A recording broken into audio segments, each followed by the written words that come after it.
Microsoft Planner vous offre un certain nombre d'outils qui vont vous permettre de mieux visualiser l'avancement de votre projet, la vie de votre plan.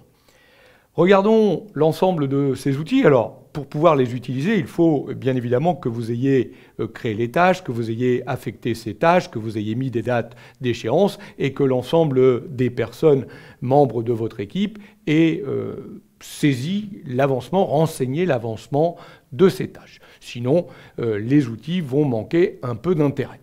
Déjà, vous allez pouvoir regrouper les tâches comme vous le souhaitez. Par défaut, on a regroupé par compartiment, analyse, réflexion, proposition graphique mise en place. C'est des compartiments que nous avions créés. Mais vous voyez qu'ici, vous avez plusieurs choix possibles.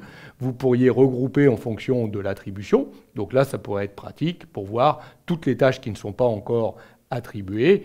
Ou alors, simplement en se déplaçant ici avec notre petit ascenseur, nous allons voir les tâches attribuées à Vincent, à Alex, à Laurent, à Ludo. Autrement dit, vous les avez en fonction des différents membres de l'équipe.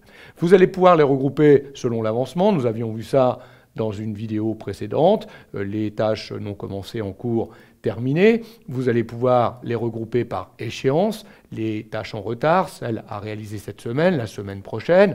Vous allez avoir les tâches en fonction de leurs étiquettes. Alors c'est pareil, vous pouvez utiliser le petit ascenseur pour aller voir ce qu'il y a à droite. Alors les tâches peuvent se retrouver à 2 ou 3 endroits, puisque je vous rappelle qu'on peut associer une tâche à plusieurs catégories. Cette tâche cahier des charges est à la fois dans l'étiquette jalon et l'étiquette rédaction, donc elle apparaît dans les 2 colonnes.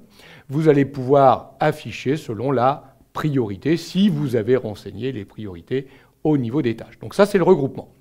C'est vous qui décidez de la façon dont vous voulez regrouper vos tâches.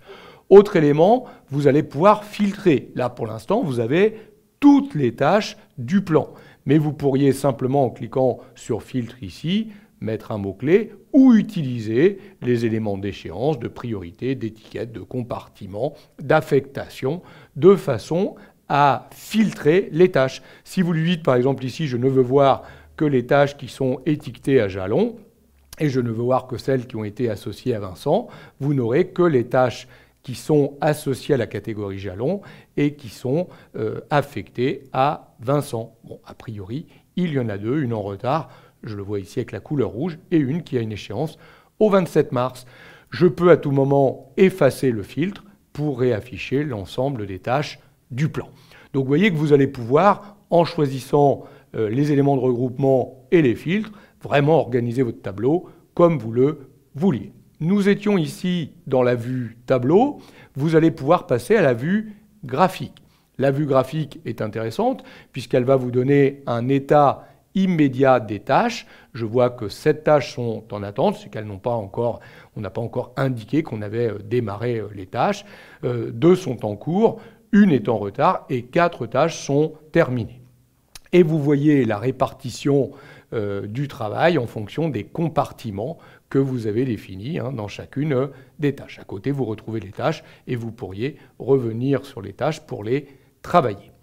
Donc ça, c'est la vue graphique rapide. Et vous avez la vue planning qui permet de retrouver finalement les tâches, si vous avez renseigné les dates de début de tâches et les dates d'échéance, directement sur le planning. Donc on voit par exemple ici qu'il y a une tâche, rédaction du cahier des charges, en retard à cette date-là. On en a 2 ici à cette date-là, approbation des éléments graphiques et proposition des typographies qui sont en cours dans cette période et à échéance sans doute à une date plus tard. Vous pourriez afficher les éléments au mois ou à la semaine. Peut-être qu'à la semaine, ce serait plus lisible pour voir l'ensemble des tâches.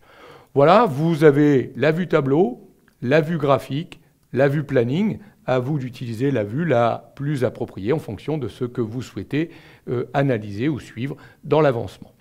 Vous retrouvez également ici les 3 petits points qui vous permettraient d'exporter le plan vers Excel pour en effectuer une analyse, pourquoi pas sous forme d'un tableau croisé dynamique. Vous voyez que si je clique ici sur ouvrir le fichier, il m'a généré une liste de données que je vais pouvoir trier, filtrer, pourquoi pas en sortir un petit tableau croisé pour analyser les informations comme je le souhaite.